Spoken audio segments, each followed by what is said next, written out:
हाय, कैसे हैं? आज फिर एक नए वीडियो में आपका स्वागत है। और ये वीडियो फिस्टुला का है। क्यों है फिस्टुला का? क्योंकि कल संडे है, तो कल संडे के दिन फिस्टुला का वीडियो अपलोड होता है। तो टॉपिक तो आप थंबनेल से समझ गए कि किस टॉपिक के बारे में बात होने वाली है। बात ये होने वाली है कि क्या फिस्टुला बाइक चलाने से हो सकता है। ये टॉपिक बहुत ही ज़्यादा इम्पॉर्टेंट है और बहुत ही ज़्यादा लोगों के काम आने वाला है। क्यों? क्योंकि बाइक लोगों के जीवन का एक बहुत ही महत्वपूर्ण हिस्सा हो गया है।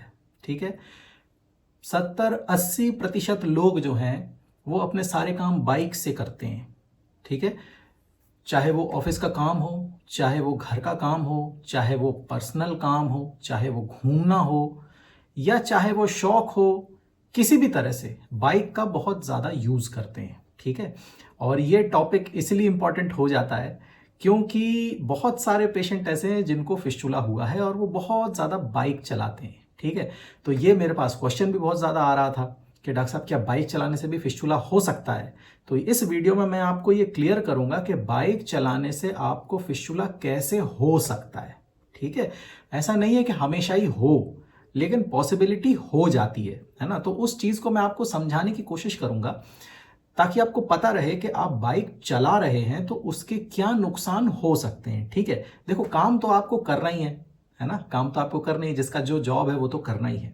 लेकिन यदि आपको उसके बारे में पता रहेगा, यदि आपको उसके बारे में नॉलेज रहेगा कि हमारा जो वर्किंग कल्चर है या जो मेरा काम का जो तरीका है वो अगर बाइक चलाने वाला है तो उससे मुझे क्या नुकसान हो सकते हैं। ठीक है, तो वो यदि मालूम रहता है तो थोड़ा बहुत उससे बचने का प्रयास किया जा सकता है ना।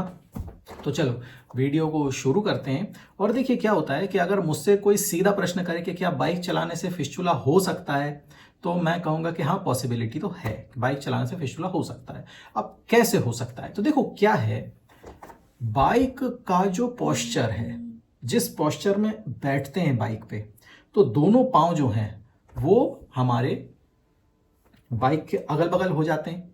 ठीक है, और हमारा जो मोशन का रास्ता है वो बिल्कुल सीट के ऊपर होता है। मोशन का रास्ता और पेशाब का रास्ता बिल्कुल वहीं होता है और पांव दोनों अलग अलग जगह पे होते हैं। अब देखो क्या होता है, जब बाइक आप चलाते हो, ठीक है, तो सारा का सारा प्रेशर जो है वो आपका मोशन के रास्ते पे पड़ता है। ठीक है, और आप लगातार उस पर बैठे रहते हैं, लगातार बैठते हैं या थोड़ी थोड़ी देर में बैठते उतरते रहते हैं।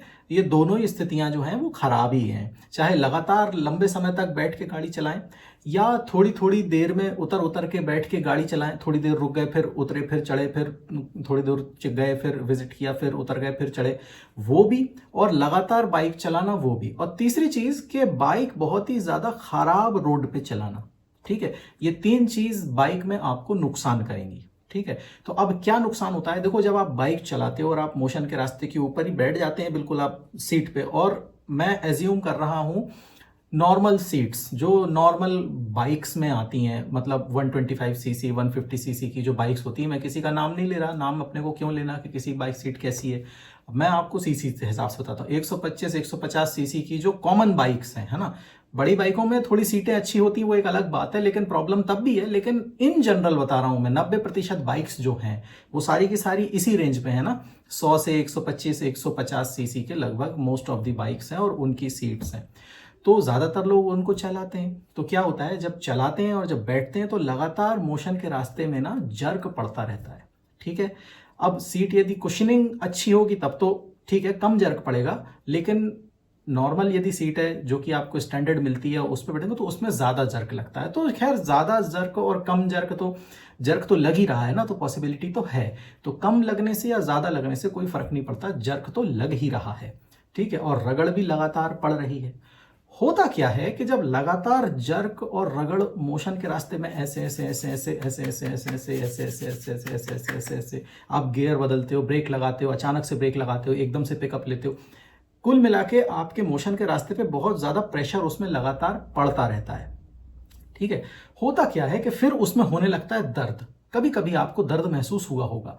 तो ये दर्द क्यों होता है? क्योंकि लगातार उस पर दबाव पड़ते रहने के कारण वहां पे सूजन हो जाती है, मोशन के रास्ते के अंदर सूजन आ जाती है। ठीक है। अब यहां मैं बाइक के उदाहरण से आपको समझा रहा हूं, बाइक का हमारा दृष्टिकोण है, इसलिए बाइक के दृष्टिकोण से आपको समझा रहे हैं। वैसे मोशन के रास्ते में किसी भी तरह से दबाव पड़ने से, सूजन आने से फिस्टुला बन सकता है दूसरे सिनेरियोज में, ठीक है। तो यहां मैं दूसरे सिनेरियो नहीं ले रहा हूं, हमारा टॉपिक बाइक का है, तो मैं बाइक का जो साइड इफेक्ट है जो फिस्टुला के दृष्टिकोण से हो सकता है वो मैं आपको बता रहा हूं। तो जब लगातार वहां पे प्रेशर पड़ता रहता है तो मोशन के रास्ते में दर्द हो जाता है और सूजन आती है, ठीक है। अब देखो क्या है, एक चीज मैं इसमें और ऐड करना चाहूंगा, मुझे याद आ गया अभी बोलते बोलते कि देखिए, क्योंकि आप बाइक चला रहे हैं, ठीक है, और आपका काम है बाइक चलाना, तो ऑब्वियसली आप किसी एक जगह से दूसरी जगह जा रहे हैं, ठीक है। तो इसका मतलब यह है कि आपका काम जो है वो शहर में घूमते रहने का है। तो पहली बात तो आप बाइक चला रहे हैं और उसमें जर्क पड़ रहा है। दूसरी बात आपकी जगह बदल रही है, ठीक है। तो अब जगह बदलने का क्या मतलब है कि आपका वर्किंग जो नेचर है वो आपका विजिटिंग नेचर है, आप बार बार जगह बदल रहे हैं, ठीक है। तो ऑब्वियसली ऐसी सिचुएशन में फूड हैबिट्स गड़बड़ होना एक आम बात है, ठीक है। अब फूड हैबिट गड़बड़ होना कहें या सिचुएशनल कहें, ये अलग बात हो सकती है, क्योंकि सिचुएशन भी ऐसी हो जाती है कि अब क्या किया जाए। तो कहीं पहुंचते हैं किसी के यहाँ तो उसके साथ चाय पी लेते हैं, उनके यहाँ कुछ नमकीन बिस्किट रखा होता है तो वो खा लेते हैं, फिर अगला विजिट करते हैं वहां पे चाय समोसा कुछ हो जाता है तो वो कर लेते हैं। कभी हम पानी पी पाते हैं, कभी नहीं पी पाते हैं, दिन भर चाय पी के ही काम चल जाता है, पानी हम पीते ही नहीं हैं। और गुड क्वालिटी फूड हमको पूरे दिन नहीं मिलता। थोड़ा बहुत जो गुड क्वालिटी फूड मिल पाता है वो मिलता है रात में जब हम काम से घर लौट आते हैं, ठीक है। मोस्ट ऑफ द टाइम सुबह का खाना भी उतना बढ़िया नहीं होता है, दोपहर में इधर उधर होता है, रात को ही आप घर में दाल रोटी सब्जी चावल दाल जो भी है आप खाते हैं, ठीक है। तो हम उसको नगण्य मान के चलते हैं, क्योंकि दिन भर में आपने इतना गड़बड़ सड़बड़ किया है तो रात में उस खाने को खा के आप कुछ बैलेंस नहीं कर सकते, ठीक है। तो यहां पे एक तरफ तो आप गाड़ी चला रहे हैं जिसमें मोशन के रास्ते में दर्द हो सकता है, सूजन आ सकती है। दूसरी बात, आपका जो दिन भर का फूड हैबिट है, आपने खाया हो, गलत खाना खाया हो तो भी, और या आपने नहीं खाया हो तो भी, क्योंकि ना खाना भी एक नुकसान का कारण है कि आप दिन भर भूखे रह रहे हैं, या आपने दिन भर पानी ही पिया है तो ये भी नुकसान करता है। तो खाना जरूरी है और अच्छा और सही खाना जरूरी है, नहीं तो ना खाना और खराब खाना एक ही बात है। समझ गए आप? इसमें मैंने आपको दो चार चीजें क्लियर कर दी है ना, कुछ डाइट के बारे में भी दो चार पॉइंट इसमें आ गए हैं। तो अब दो चीजें आप कर रहे हैं, क्योंकि अब आपका दिन भर का जो फूड हैबिट है वो गड़बड़ हुआ है, रात में आपने थोड़ा बहुत ठीक ठाक खाना खाया है, तो अब जब सुबह आप मोशन के लिए जाएंगे तो ऑब्वियसली जो कल दिन भर आपने किया है वो तो पहले निकलेगा, है ना, और वो जब निकलेगा तो आपके मोशन के रास्ते को वो रगड़ सकता है, ठीक है। तो एक तो मोशन के रास्ते में आपको तकलीफ बाइक चलाने से तो होती ही है, ऊपर से जब आप मोशन के लिए जा रहे हैं तो क्योंकि फूड जो है वो गुड क्वालिटी का नहीं है तो उसकी वजह से उसमें रगड़ और पड़ रही है। तो ये दो वजह हो जाती हैं बाइक चलाने की वजह से, जिससे कि मोशन के रास्ते में सूजन जो है वो बढ़ती जाती है। और ये एक दिन में नहीं होता है, ठीक है। ये एक दिन में नहीं होता है। एक दिन में क्यों नहीं होता है? क्योंकि देखो क्या है, आप एक दिन बाइक चलाएंगे आपको तकलीफ नहीं होगी, 2 दिन चलाएंगे तकलीफ नहीं होगी, लेकिन जब आप लंबे समय तक वो काम करते हैं ना, उसके बाद ये चीजें सामने आने लगती हैं, ठीक है। तो अब एक दिन आपको अचानक मान लो दर्द महसूस हुआ, तो देखो क्या, एक तो ये बहुत लंबे समय के बाद हो रहा है, ठीक है, तो ये खुद तो पुराना है ही। उसके बाद क्या होता है, जैसे मान लो आपको दर्द हुआ भी आज, तो फिर आप उसे कुछ दिन इग्नोर करते हैं, है ना। एक तो वो खुद से ही थोड़ा सा क्रॉनिक हो गया है, मतलब 15-20 दिन पुराना, तो वो स्वयं से ही है, क्योंकि आज आपको तकलीफ हुई है, इसका मतलब यह है कि उसके साथ दुर्व्यवहार जो है वो कम से कम 20-25 दिन पहले से हो रहा है, जिसकी वजह से आज उसमें तकलीफ होना शुरू हुई है।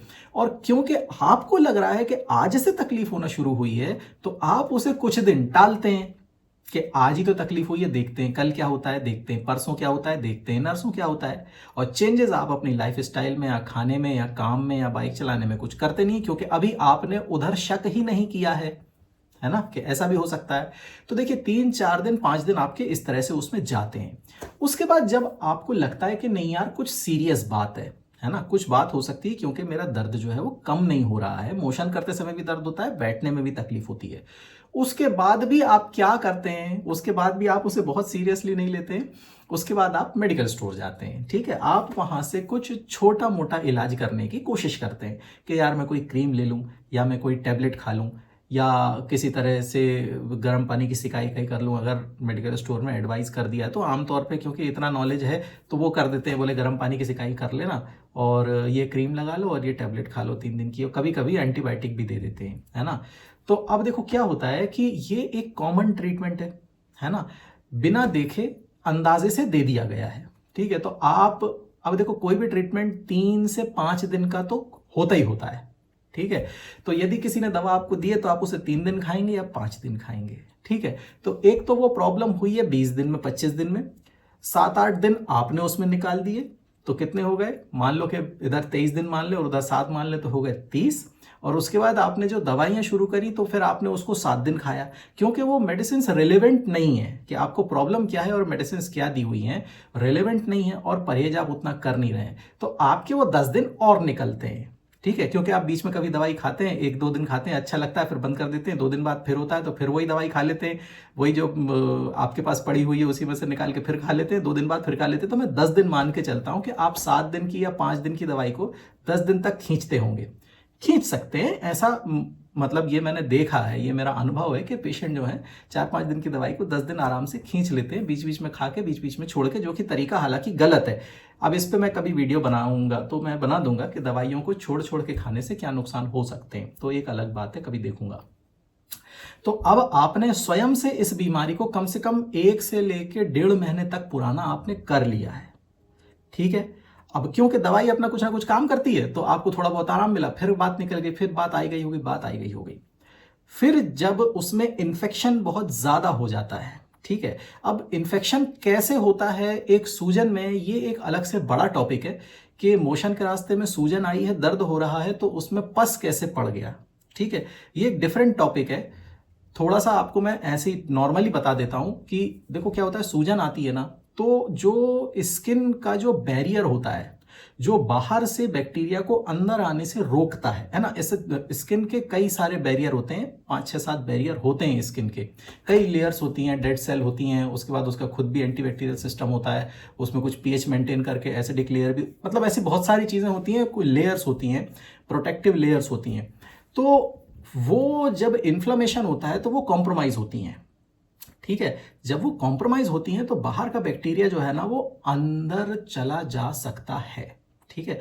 तो ये एक ही लाइन में बता दिया, बस मैंने इसको बहुत ज्यादा एलेबोरेट नहीं कर रहा हूं। इस तरह से मोशन के रास्ते के अंदर सूजन के बाद इन्फेक्शन हो जाता है, ठीक है। और उस इन्फेक्शन की वजह से धीरे धीरे वहां पे पस डेवलपमेंट होने लगता है, और जब पस डेवलपमेंट होने लगता है तब फिर आपको लगता है कि वहां पे अब कोई फुंसी जैसी है मोशन के रास्ते के अंदर, और वहां से शुरू होता है संदेह और मिस डायग्नोसिस, ठीक है।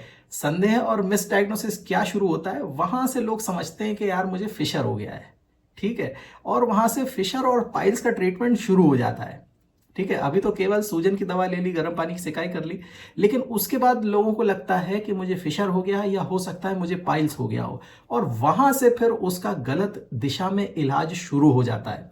और कोई भी पाइल्स या फिशर का इलाज सामान्य रूप से जो बिना डॉक्टर के जो लोग लेते हैं, आम तौर पे 1-1, 2-2 महीने, 3-3 महीने का उसमें इलाज अपनी मर्जी से करते रहते हैं बिना डॉक्टर को दिखाए भी, है ना। डॉक्टर को दिखाने के बाद तो इलाज का ड्यूरेशन कम भी होता है, क्योंकि इतने लंबे समय तक कोई दवा नहीं देते, 15 दिन, 20 दिन, 25 दिन मैक्सिमम, इतने में उसका ट्रीटमेंट होता है। लेकिन क्योंकि बहुत सारे लोग सलाह देने के लिए आ जाते हैं ना कि अरे ऐसा हो गया, अच्छा ये, अच्छा ऐसा हो गया, अरे ये यार तुम ये 2 महीने में खाओ, गजब हो जाए, इस टाइप का लोगों का बताने का तरीका होता है। तो फिर वो करना शुरू करते हो आप, ऐसे करके जो फिस्टुला का जो ड्यूरेशन है ना वो आराम से 4-5-6 महीने पुराना हो जाता है।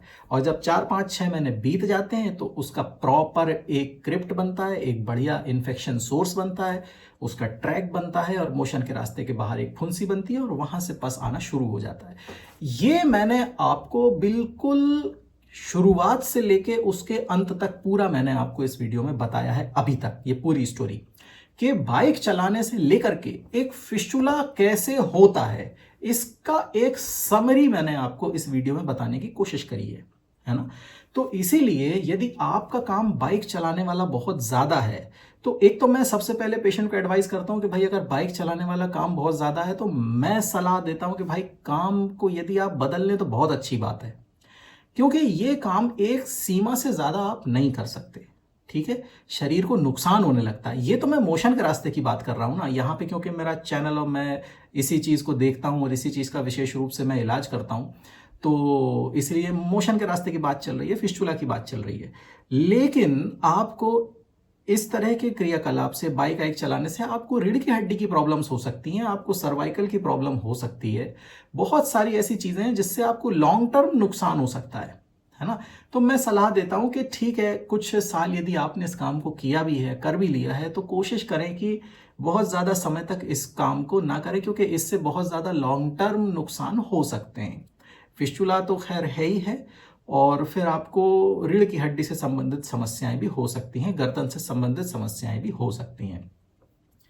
तो ये टॉपिक इसलिए इम्पॉर्टेंट था क्योंकि आप लोगों के द्वारा बहुत ही ज़्यादा पूछा गया प्रश्न था कि डॉक्टर साहब मैं बाइक बहुत ज़्यादा चलाता हूँ, तो क्या मुझे इस तरह की प्रॉब्लम हो सकती है, तो इसलिए मैंने ये वीडियो बनाया था। ठीक है, अब देखो क्या होता है, बाइक तो हम आज आधुनिक ज़माने में बाइक की बात कर रहे हैं ना, तो आधुनिक ज़माने में बाइक की बात कर रहे हैं, पर आज से 400-500 साल पहले बाइक तो होती नहीं थी। 500-600 1000 साल पहले बाइक नहीं होती थी, लोग घोड़े पे सवार होते थे।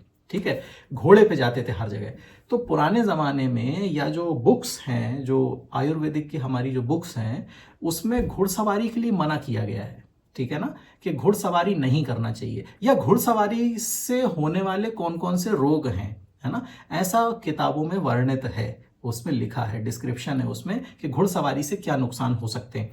तो पुराने ज़माने में भी घुड़सवारी के लिए मना किया जाता था। सेम सिचुएशन आधुनिक ज़माने में आज की डेट में बाइक्स के साथ है ना।